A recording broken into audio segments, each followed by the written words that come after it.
کہ دوسرا جملہ کہہ دیا، یا اللہ مجھے اپنی آنکھ میں تو چھوٹا بنا دے، دوسرے لوگوں کی نگاہ میں بڑا بنا دے، فی اعین الناس کبیرہ، میں اپنی نگاہ میں تو چھوٹا ہوں اور دوسروں کی نگاہ میں بڑا ہوں۔ یہ کیا بات ہو گئی کہ دوسرے کی نگاہ میں؟ تو بتا یہ دیا کہ حقیقت تو بے شک تیری ہے بالکل ایسی کہ جس کا کوئی اس میں کوئی طاقت نہیں، اس میں کوئی قوت نہیں، اس میں کوئی صفت نہیں، لیکن اگر دنیا جو ہے وہ تجھے اسی طرح تیرے ساتھ برتاؤ کرنا شروع کر دے جیسے پیشاب پخانے سے کرتی ہے، سمجھے، تو تیرا جینا محال ہو، سمجھے نا، تیرا جینا محال۔ تو اپنی حقیقت تو بے شک سمجھ لے تو کہ تیری ہے تو نجس ناپاک چیز تھی اور اس سے تو بنا تھا، اور جو کچھ تھا اللہ تعالیٰ کے عطا تھا۔ لیکن اگر یہ بات لوگوں کے دل میں آ جائے، ہر آدمی دوسرے کو کہنے لگے تو ایسی گندا پانی ہے، سمجھا، اور اسی طرح اس کے ساتھ سلوک بھی کرے، تو زندگی محال ہو جائے۔ لہٰذا اگر دونوں کے لوگوں کے نگاہوں میں کوئی بقات نہ ہو تو زندگی بیکار ہو جائے۔ تو اس لیے فرما رہے ہیں کہ ایسا نہ ہو کہ جو میری حقیقت ہے وہ سارے لوگوں پر اس وقت ہر وقت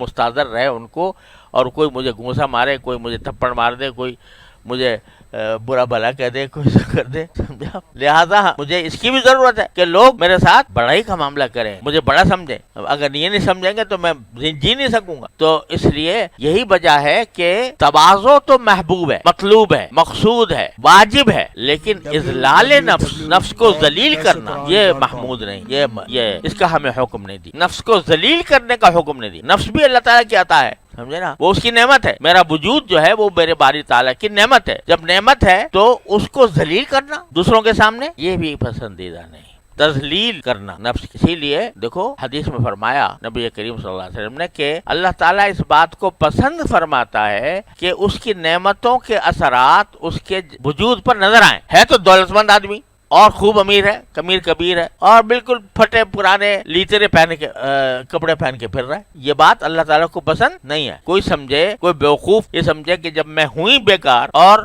ناپاک تو کپڑے بھی میں ایسے ہی پہنوں جو ناپاکوں کے ہوتے ہیں، تو بیوقوف ہے، سمجھے نا۔ ٹھیک ہے، جو تو اپنی ذات میں کچھ نہیں، لیکن اللہ تعالیٰ نے نعمتیں تو تجھے دی ہیں۔ اس نعمتیں کیا دی ہیں کہ تجھے قوت دی ہے، تجھے صحت دی ہے، کچھ تجھے پیسہ دیا ہے، تو اس نعمت کا شکر کا ایک حصہ یہ بھی ہے کہ تیرے جسم پر، تیرے وجود پر اس نعمت کے اثرات نظر آئیں۔ اللہ تعالیٰ اس کو پسند کر، تو ہے تو دولت مند اور بھیک مانگ رہا ہے سڑک پہ، سمجھے، یا اس طرح بیٹھا ہے جیسے کہ بھکاری ہوتا ہے، تو یہ مقصود نہیں، نہ یہ تواضع ہے اور نہ یہ مقصود ہے۔ تواضع مقصود ہے، اذلال تذلیل مقصود نہیں۔